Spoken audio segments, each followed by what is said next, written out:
মানুষের ভাগ্য পরিবর্তন হয় না দোয়া ছাড়া, মানুষের বয়স বেশি হয় না ভালো আচরণ ছাড়া।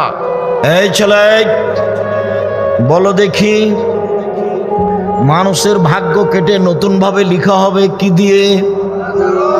সদাচরণ আর দোয়া। করোনা হয়েছে, আমি তো করোনার 5 পয়সা দাম দিইনি। আমি করোনার প্রথমই ঘোষণা দিয়েছিলাম যে কারো যদি করোনা হয় তার একসাথে আমি খেতে বসবো, একসাথে খাবো এক প্লেটে।